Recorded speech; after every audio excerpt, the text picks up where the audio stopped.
Have you ever looked around and noticed that your circle of friends seems smaller than it used to be? Maybe you've lost touch with some old pals, or perhaps you've experienced the heartbreaking loss of a dear friend. If so, you're not alone.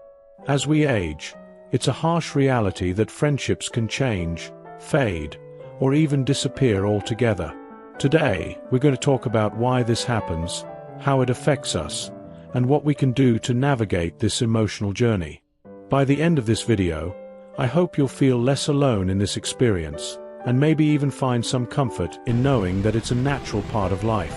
So, grab your favorite drink, get comfortable, and let's dive in. Let's start by understanding why we lose friends as we age. The first reason is simply the passage of time. Life gets busy. Kids, careers, health concerns, and other responsibilities can take precedence. Before we know it, the weekly coffee dates or phone calls with friends become less frequent, and eventually, they might stop altogether. It's not that we don't care about each other. It's just that life has a way of pulling us in different directions. Another reason is relocation. As we get older, some of us move to be closer to family, downsize to a smaller home, or retire to a warmer climate. When friends move away, it can be harder to maintain that same level of closeness. Sure, we have technology to stay connected, but it's not the same as sharing a laugh over a meal or a walk in the park together. And then, of course, there's the most painful reason: loss. As we age, we inevitably face the passing of friends. It's a heartbreaking reality, but it's one that many of us will experience. Losing someone we've known for decades can leave a void that's hard to fill. It's not just the person we miss. It's the shared memories, the inside jokes, and the comfort of knowing someone who has been with us through so many chapters of our lives. Now that we've talked about why we lose friends, let's move on to how this affects us emotionally. Losing friends can lead to feelings of loneliness, especially if we're not actively building new connections.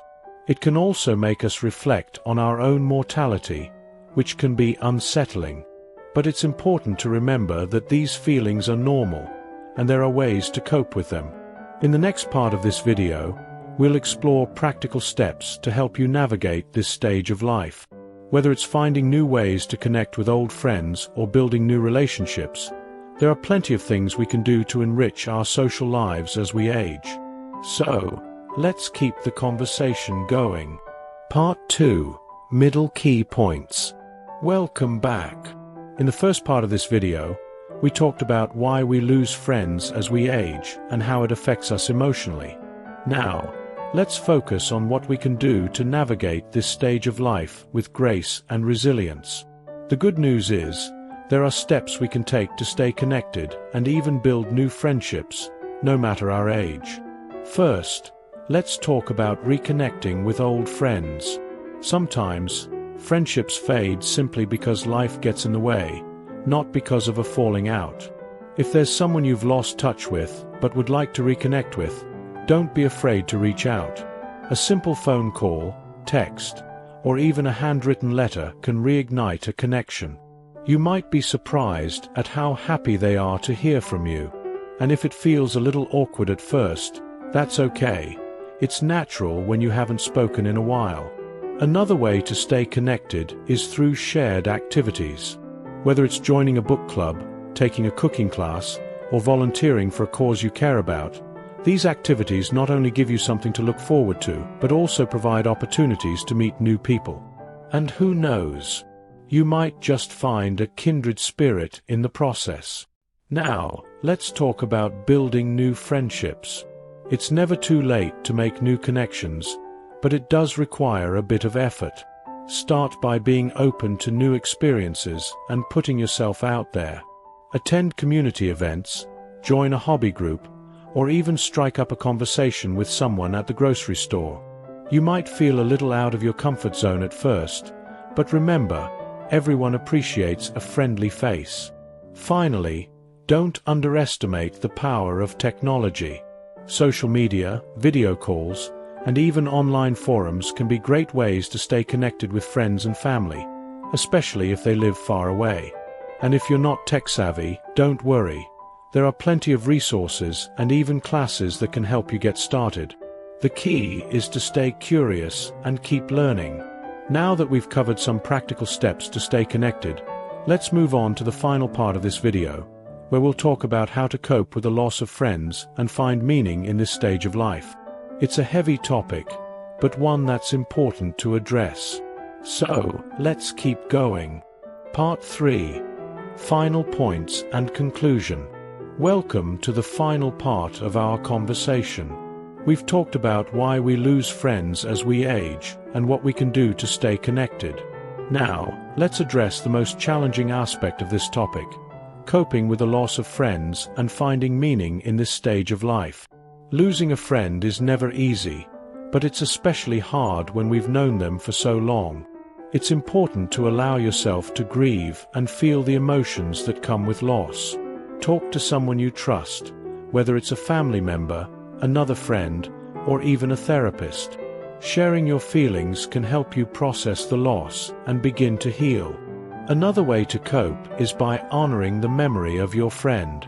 This could be as simple as looking at old photos, sharing stories about them with others, or even doing something they loved. By keeping their memory alive, you're not only paying tribute to them, but also finding comfort in the bond you shared. Finally, it's important to find meaning in this stage of life.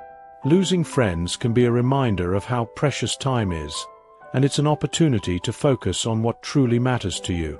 Whether it's spending time with family, pursuing a passion, or giving back to your community, these activities can bring a sense of purpose and fulfillment.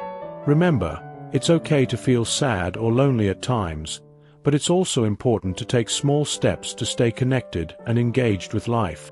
Every conversation, every new experience, and every moment of connection is a gift.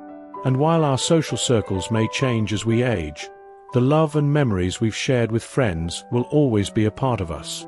Thank you for joining me in this important conversation. If this video resonated with you, I'd love to hear your thoughts in the comments below. Have you experienced the loss of a friend? How have you navigated this stage of life?